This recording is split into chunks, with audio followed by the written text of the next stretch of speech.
अस्सलाम वालेकुम। मैं नदीम बाजवा हूँ इमिग्रेशन कारपोरेट से और आज की वीडियो में हम आपको इमिग्रेंट वीज़ा इंटरव्यू से मुतल्लिक बताएंगे जो कि फैमिली बेस्ड इमिग्रेशन का आखिरी हिस्सा होता है। इसमें पहले 3 हिस्से हम आपको समझा चुके हैं अपनी प्रीवियस वीडियो में, जिसका लिंक हम दे रहे हैं ऊपर, आप उनको देख सकते हैं अगर देखना चाहें तो। पहले हिस्से में हमने आपको बताया था कि पेटिशन कैसे फ़ाइल होती है, कौन से रिलेटिव हैं जिनके लिए और जो आपके लिए पेटिशन फ़ाइल कर सकते हैं। दूसरे हिस्से में आपको बताया था कि वीज़ा वेट टाइम्स क्या होते हैं, किन केसेस पे इतलाक होता है, किन पे नहीं होता।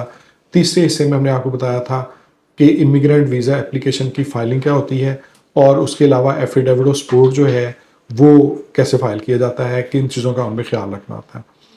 तो आज ये फैमिली बेस्ड इमिग्रेशन की आखिरी वीडियो है और इस वीडियो में हम आपको बताने जा रहे हैं कि जब आपको नेशनल वीज़ा सेंटर एक ईमेल भेजे जिसमें इस्लामाबाद एम्बेसी में आपकी अपॉइंटमेंट से मुतालिक इंस्ट्रक्शन हो कि किस टाइम, किस डेट और कौन सी चीज़ें आपने अपने साथ लेके आनी है, तो ये वीडियो इस प्रोसेस से मुतालिक है।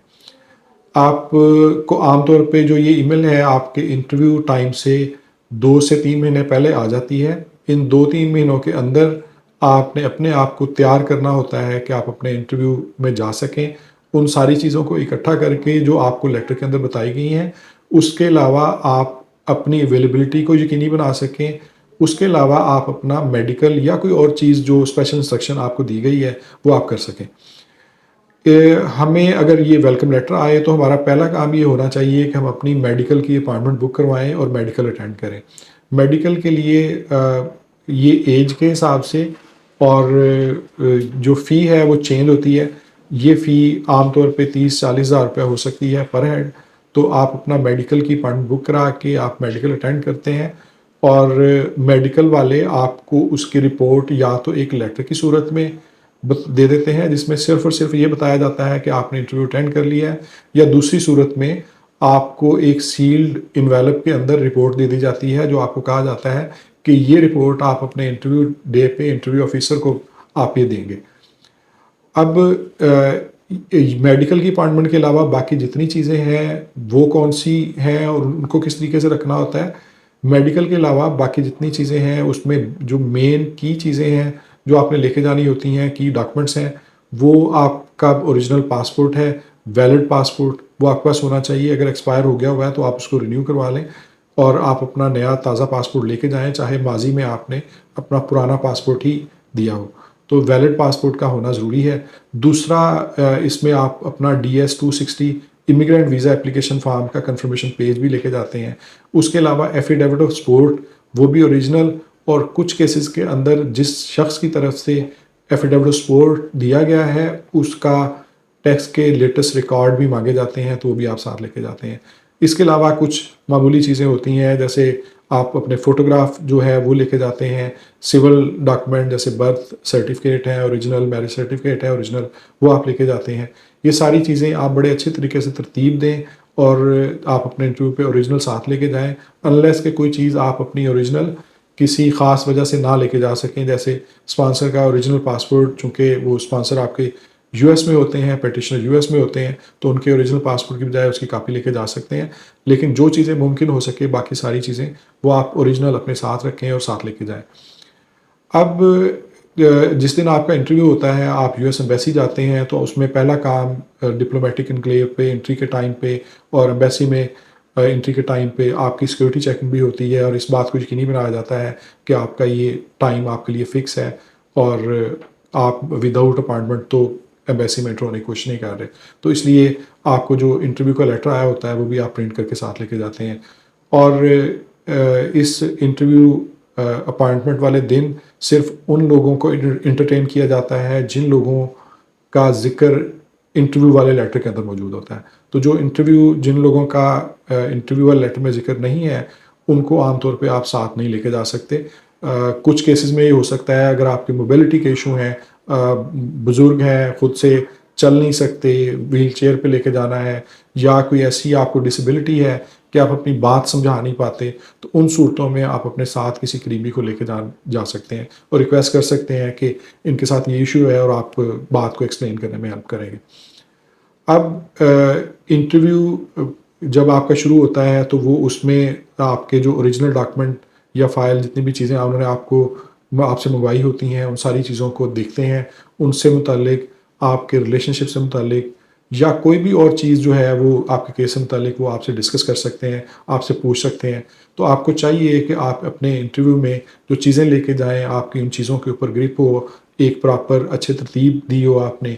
आपको कोई भी चीज़ माँगी जाए तो आप उस वक़्त परेशानी में वो चीज़ आपके लिए निकालना नामुमकिन ना हो। आप आसानी से वो चीज़ें उनको दे सकें। दूसरा, आपको चाहिए कि आप इंटरव्यू में पूछे जाने क्वेश्चन को सही तरीके से आंसर करें, कोई झूठ ना बोलें, अपने साथ कोई भी फेक डॉक्यूमेंट ना लेके जाएँ।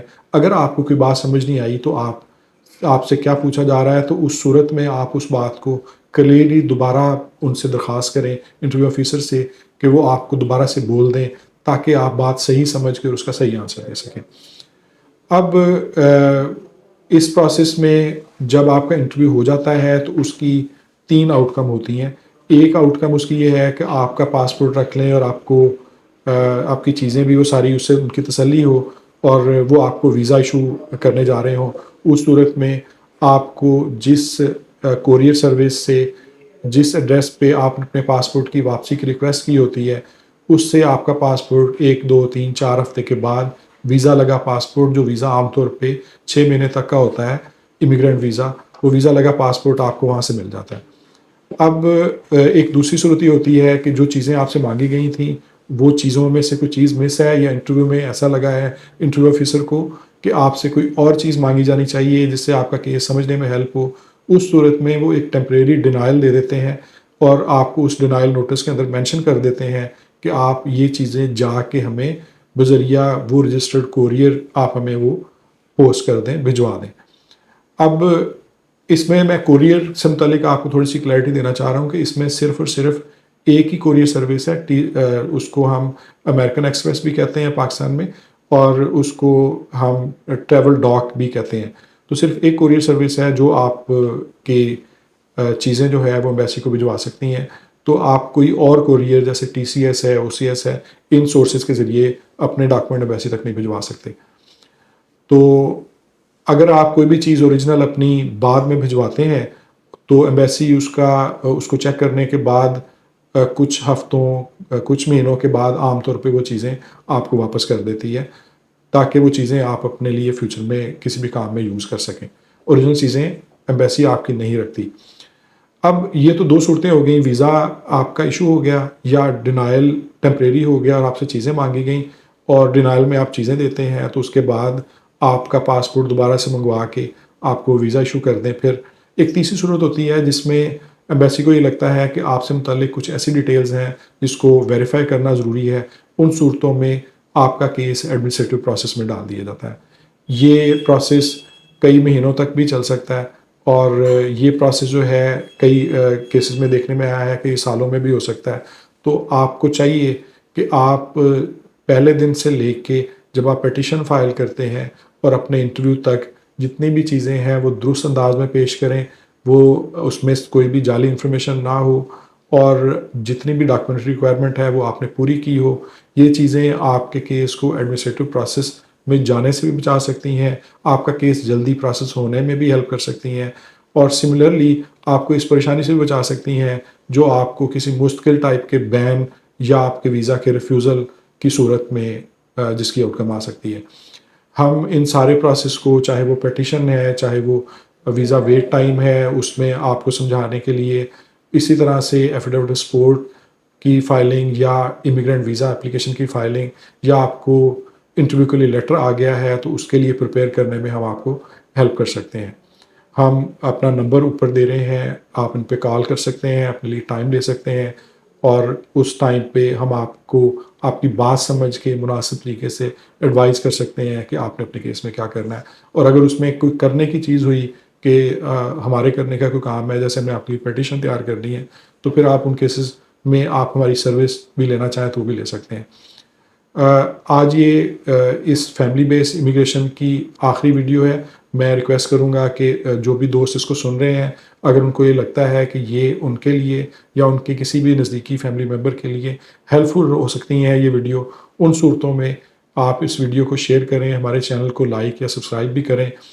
ये आपको हेल्प करेगा अगर आप दुनिया में कहीं पे भी ट्रैवल करना चाह रहे हैं, ख़ास तौर पे European countries, Australia, Canada, UK, USA और शेंजन एरिया। और हम आपको इन जगह पे सारी तो नहीं लेकिन कुछ सर्विसेज बड़े अच्छे तरीके से दे सकते हैं। तो आपको आने वाली वीडियो के ज़रिए पता चल सकता है हमारी सर्विस के बारे में भी और हमारे काम से मुतालिक भी कि हम कैसे काम करते हैं। तो मैं रिक्वेस्ट करूँगा कि वीडियो को शेयर और लाइक ज़रूर करें। और अगर आपके ज़हन में कोई ऐसा क्वेश्चन है जो इस वीडियो के अंदर हम आपको थोड़े टाइम होने की वजह से बता नहीं पाए, तो आप कमेंट में हमें लिख सकते हैं। मैं या मेरी टीम आपको उनके लिए आंसर कर देंगे। और अगर ज़रूरी हुआ तो हम आपसे बात भी कर लेंगे आपको समझाने के लिए उसी बात से मुतालिक जो आपने हमें कमेंट में पूछी है। आपके टाइम देने का बहुत शुक्रिया। अल्लाह हाफ़िज़।